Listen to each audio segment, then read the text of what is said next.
Trainee IPS Uday Krishnareddy arrest అయ్యారు. మరి next ఏంటి? ఏ అంశాలపై పోలీసులు ఫోకస్ పెట్టబోతున్నారు? విచారణ తరువాత ఈ కేసులో ఏ మలుపు తిరగబోతోంది? అసలు నేషనల్ పోలీస్ అకాడమీలో ఆ రోజు ఏం జరిగింది? సస్పెండ్ అయిన ట్రైనీ ఐపీఎస్ ఉదయ్ కృష్ణారెడ్డిని పోలీసులు అరెస్ట్ చేశారు. 2 రోజులుగా ఆయన కోసం వెతుకుతున్న పోలీసులు మిర్యాలగూడలో అదుపులోకి తీసుకున్నారు. శంకర్పల్లిలోని నేషనల్ పోలీస్ అకాడమీలో మహిళా ట్రైనీ ఐపీఎస్ అధికారిపై లైంగిక వేధింపుల కేసులో ఉదయ్ కృష్ణారెడ్డిపై అత్తాపూర్ పోలీస్ స్టేషన్లో కేసు నమోదైంది. బాధితురాలి ఫిర్యాదుపై ఉదయ్ కృష్ణారెడ్డి స్టేట్మెంట్ ను రికార్డ్ చేయనున్నారు. మరోవైపు ఈ కేసును విచారిస్తున్న విమెన్ సేఫ్టీ వింగ్ అధికారులు ఇప్పటికే మహిళా ట్రైనీ ఐపీఎస్ స్టేట్మెంట్ ను రికార్డ్ చేశారు. డీసీపీ లావణ్య నాయక్ నేతృత్వంలో ఈ విచారణ జరుగుతోంది. బాధితురాలతో పాటు పలువురు ట్రైనీ ఐపీఎస్ అధికారుల స్టేట్మెంట్లు కూడా రికార్డ్ చేశారు. ఉదయ్ కృష్ణారెడ్డి ప్రవర్తన, వ్యవహార శైలి గురించి ఎన్పీఎస్ సిబ్బంది, సహచర ట్రైనీ ఐపీఎస్ ల నుంచి పోలీసులు కీలక సమాచారం సేకరించారు.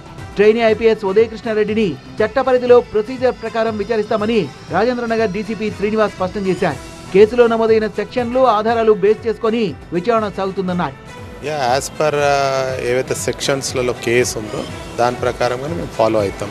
ఇదంతా కేసు ఇన్వెస్టిగేషన్ టోటల్ మా ఒక ఉమెన్ ఆఫీసర్ చేస్తూ ఉన్నారు. ఎవ్రీథింగ్ కూడా అంతా ఇన్వెస్టిగేషన్ ప్రాపర్ లైన్స్లో ఉంది. స్టేట్మెంట్స్ అన్ని కూడా రికార్డ్ అయ్యాయి. ఉదయ్ కృష్ణారెడ్డి తనను లైంగికంగా వేధిస్తున్నాడంటూ ఓ ట్రైనీ మహిళా ఐపీఎస్ అధికారిని జూలై 18న అత్తాపూర్ పోలీస్ స్టేషన్లో కేసు పెట్టారు. ఘటన తర్వాత తన ఎన్పీఏ నుంచి సస్పెండ్ చేశారు అధికారులు. వెంటనే ఉదయ్ ఆత్మహత్య యత్నం చేశాడంటూ పెద్ద ఎత్తున ప్రచారం జరిగింది. కానీ తన అతిగా మద్యం తాగడం వల్ల అపస్మారక స్థితికి చేరుకున్నాడని, తన శరీరంలో ఎలాంటి పాయిజన్ ఆనవాళ్లు లేవని ఉదయ్కు చికిత్స అందించిన డాక్టర్లు స్పష్టం చేశారు. ఈ కేసు విచారణ జరుపుతున్న పోలీసులు అతన్ని అరెస్ట్ చేయడానికి ప్రయత్నించారు. కానీ ఆసుపత్రి నుంచి డిశ్చార్జ్ అయిన తర్వాత ఉదయ్ అజ్ఞాతంలోకి వెళ్లిపోయారు.